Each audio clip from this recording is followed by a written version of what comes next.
Salut, bienvenue sur ma chaîne, heureuse de vous retrouver. Je sais que je vous ai manqué parce que ça fait un bon nombre de temps que j'ai pas eu à poster des vidéos. Mais c'est pas grave, je suis là par la grâce de Dieu et je serai là pour pouvoir partager avec vous mon savoir-faire et mon faire savoir.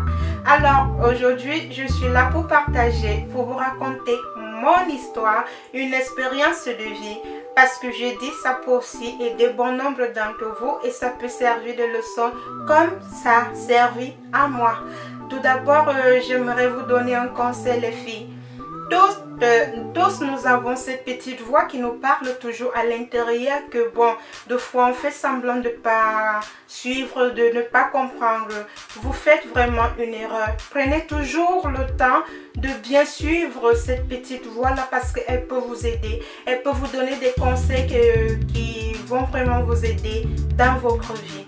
Alors tout d'abord, moi je suis camerounaise et je suis une fille bêtise. Je crois que ça se ressent par mon accent parce que mes proches, mes amis me le disent. Alors sans plus tarder, restez connectés et surtout asseyez-vous confortablement, n'ayez pas peur. C'est une histoire vraiment un peu, mais sinon je suis là parce que si bon, on s'en arrête là, je vais vous raconter l'histoire. Alors les filles, l'histoire est celle-ci. Déjà, vous avez compris un peu le fond de l'histoire. Il s'agit de suivre son sixième sens. Alors, un matin, je me suis rendue chez ma copine pour aller me faire des graisses. Moi, j'habitais le quartier Colbison. Je ne sais pas si vous connaissez ici au Cameroun. Et je devais me rendre au quartier Etoudi chez ma copine pour me faire les graisses. Je suis arrivée là-bas vers 14 h. Nous avons commencé, vous savez comment au pays on aime bien des rastas qui tombent aux fesses. Là, je me les avais fait. Et on avait terminé vers 22 h, 22 h 10, 1 heure de ce genre. Alors sa maman me disait, non, tu vas dormir ici, se fait tard, tu ne peux pas rentrer. Il va falloir que tu dormes, demain matin tu pars. Je lui ai dit non, je vous remercie, mais je ne peux pas parce que bon, moi j'ai grandi avec cette habitude de ne pas dormir chez les gens. Alors j'ai dit non maman, ne vous dérangez pas, je vais partir. Elle insistait, m'a dit non. Je suis en train de dire que tu restes ma fille. Il est 22 h, tu vas arriver maintenant, tu dois prendre le taxi avec les temps qui courent et tout ça. Bon, vous savez comment les mamans parlent, non? Je dis non maman, je vous remercie, moi je vais partir. Elle m'a dit ok d'accord. Alors, eux ils n'habitaient pas tellement loin de la route. Je suis arrivée, j'ai emprunté mon taxi. Pour arriver en Colbison, il fallait que je prenne 2 taxis. J'ai emprunté un pour Mokolo, destination Mokolo. Voilà, ça c'est la première voix qui me parlait, ce n'était pas mon instinct.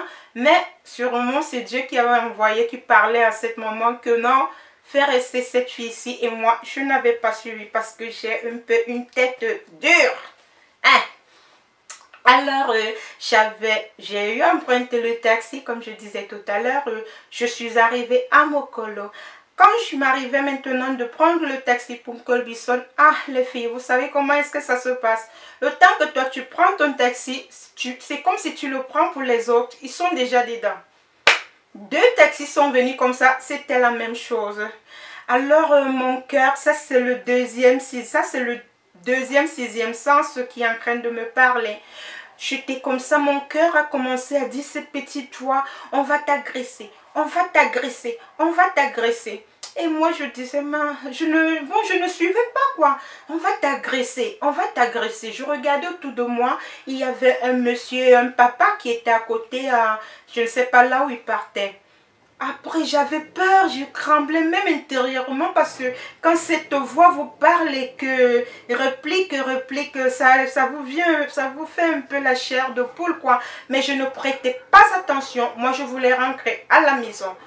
Alors, le taxi, il est arrivé, j'ai pris et je devais normalement m'arrêter au carrefour Chimi. Chez un député Chimi, je devais m'arrêter là. sur la route d'un Colbison parce que je n'arrivais vraiment pas à un Colbison. Les filles, attendez que je boive un peu de l'eau.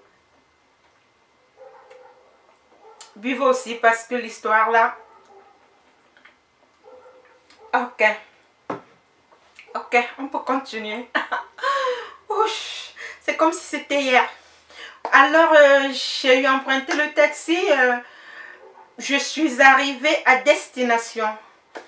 Le taxi m'a laissé à ce carrefour, à ce rond-point. Quand je suis descendue, il y avait un monsieur qui traversait la route parce que au carrefour Chimi, il y a une petite piste qui longe. C'est une piste vraiment, vous laissez les maisons comme ça. Après, il y a une piste et les autres maisons sont en haut. Je ne sais pas avec les années s'ils ont eu à ranger la route. Et je passais donc, moi j'ai traversé la route. Le monsieur a pris cette piste. Bon, après il s'est arrêté. Vous savez comment les hommes font, ils voulaient faire pipi.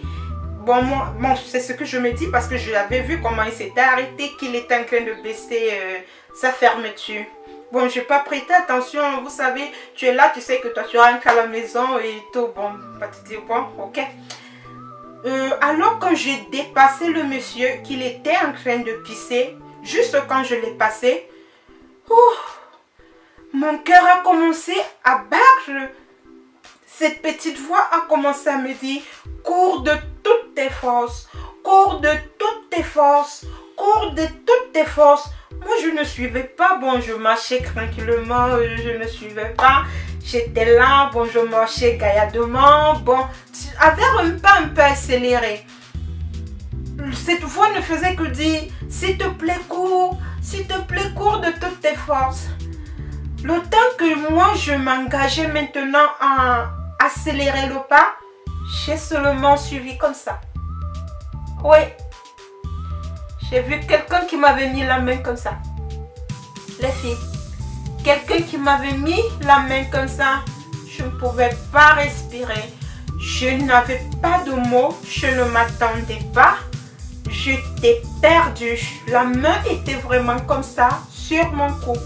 Mais la chose plus terrible et plus pire et la peur plus horrible de ma vie, vous savez, c'est différent quand quelqu'un le fusille. Vous savez que bon, il peut faire une fausse manœuvre, vous le bloquez aussi, que vous vous défendez. Mais non, vous savez ce que ce monsieur, il avait, les filles? Je n'ai même pas envie de penser. Mais comme j'ai décidé de vous raconter l'histoire, je vais en parler. Le monsieur avec une arme blanche, les filles. Une arme blanche. Monsieur m'a sorti la lame. La lame, il me l'a sortie, il me l'a mise ici. Il m'a dit, qu'est-ce que tu as dans le sac?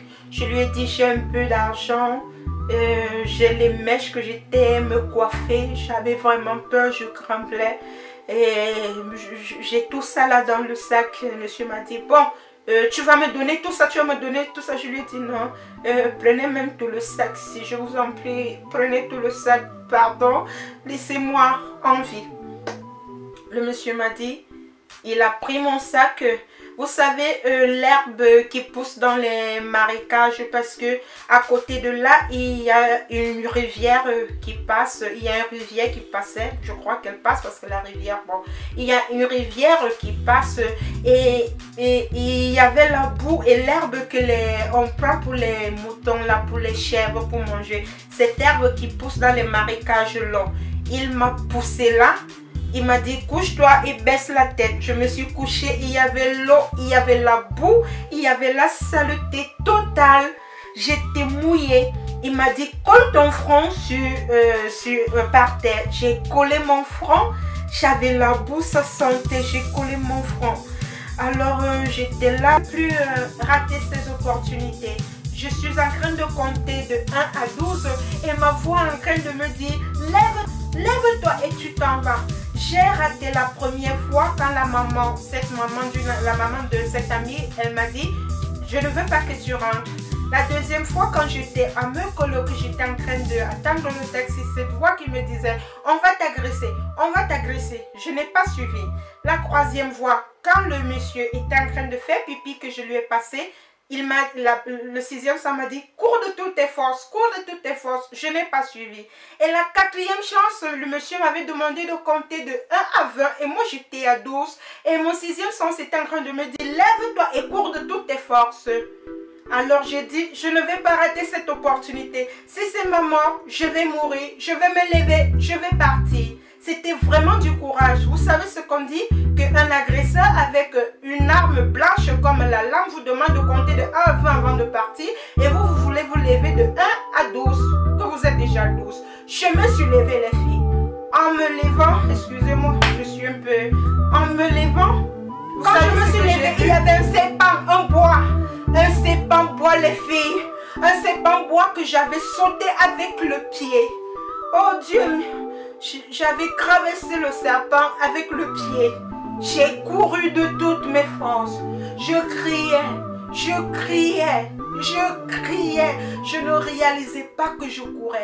Jusqu'à que je suis arrivée chez moi, que j'avais passé ma maison en courant.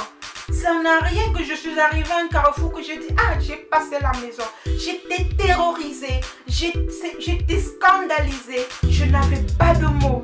Je suis restée, j'ai fait une semaine, tout était blanc. J'ai fait une semaine, j'avais mal à la tête. Je ne me sentais vraiment pas bien. Alors, je partage vraiment cette histoire avec vous pour vous faire comprendre que suivez toujours votre sixième sens, les filles. C'est très important. Vous pouvez avoir un problème, vous pouvez avoir une décision de la vie que vous voulez prendre. Suivez toujours votre sixième sens. Le plus gros, le plus important n'est pas d'aller vous confier à une amie, à une soeur. Suivez d'abord cette petite voix qui vient à l'intérieur de vous. C'est très important. Parce que si je n'avais pas saisi la quatrième opportunité, je ne serais pas aujourd'hui en train de vous raconter cette histoire.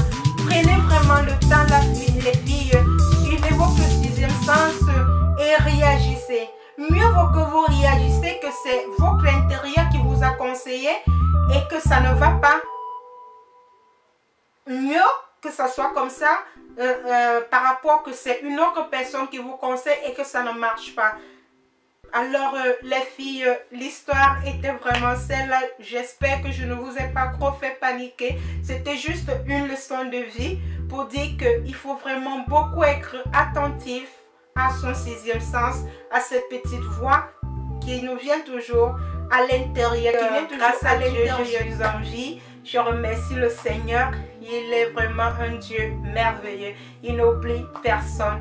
Je lui ai rendu grâce, je lui ai demandé pardon. Et maintenant, chaque chose que je veux faire dans ma vie, je prends toujours le temps de bien suivre ce que mon intérieur me dit. Ça, c'est la fin de l'histoire. Le but ici, c'était de vous faire comprendre que c'est très important de suivre son sixième sens. Je vous embrasse de plein de bisous à vous. Et surtout, n'oubliez pas de vous abonner. On se retrouve à la prochaine vidéo. Bye bye!